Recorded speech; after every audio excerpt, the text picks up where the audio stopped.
We think that what artists have to say, the way they present reality, the way they use their imaginations, the way they force us to look differently, to think differently, to hear differently, is really important to understanding how people think, how they make decisions, how they form their values.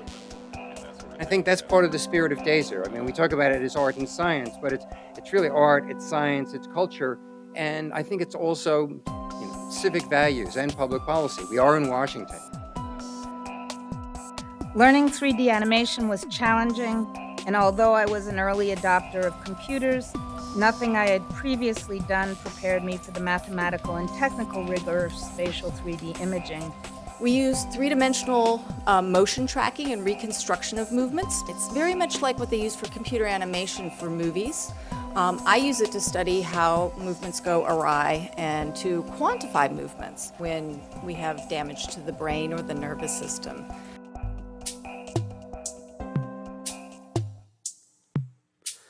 From the cave-like solitude of my studio in Washington, D.C., I hastily prepare the next chapter of my story for the world. Moves at the speed of light.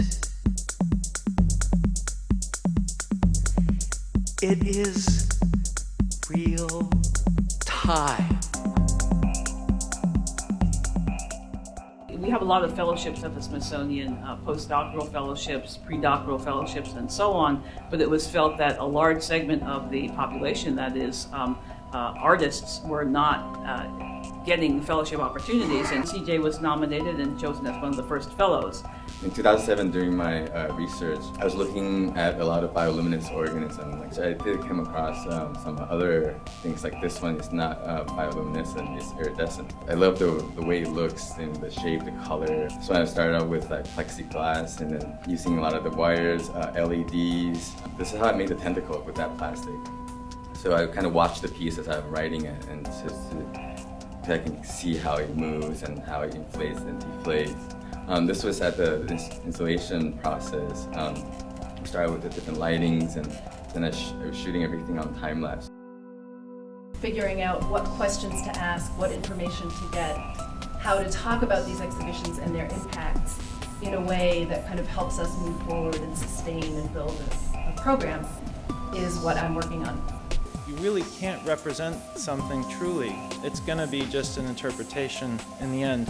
Nothing really exists in human reality until we name it. That said more about our relationship to nature, how it's changing, how we interpret nature, how we order and classify it. So I started making these creatures that had sort of become their names in protest of being named. So this is a parrotfish, and a turtle dove, and a kingfisher, and a duck trout. This is a cockatool. It has a Swiss Army knife as a crest, and a drill duck. It has a drill bit for a beak. The community wreath, it's a great example of a collaboration between the museum and the public. The hyperbolic crochet coral wreath is a fascinating intersection of mathematics, marine science, conservation, craft, and community activism. And you can see that this one has a very organic and natural appearance. To begin with, the project here is a social sculpture that we're doing over 2 years, where my practice and the practice of Steve in his lab exist in the same space and time. Social sculpture is a form of art that came out of the 60s, and it was based on the processes of evolution, where you put two social structures in contact with one another, and they exert forces on each other because of their differences, thus resulting in a shift in the two practices, and also in the mental constructs of the people participating. The same process of organic adaptation that we study in the lab is a process that can be translated into adaptation in the culture of science as a way of knowing. The idea is that these mutations can push us out of the context of current constraints. We seek to push the science through these chance happenings by the juxtaposition of our two practices in the same space. The structure of practices in art can complement the structure of the practices in science, and we hope by clashing them we can find new approaches.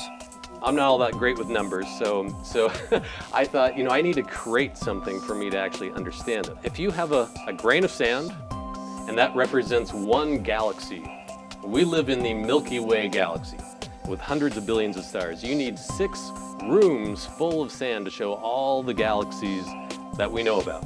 Under a magnifying glass, I'd have a single grain of sand, which represents our galaxy.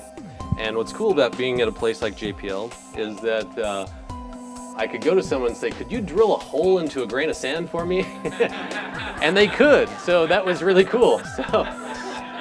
So this is our galaxy, and this hole represents where we've found hundreds and hundreds of planets around other stars so far.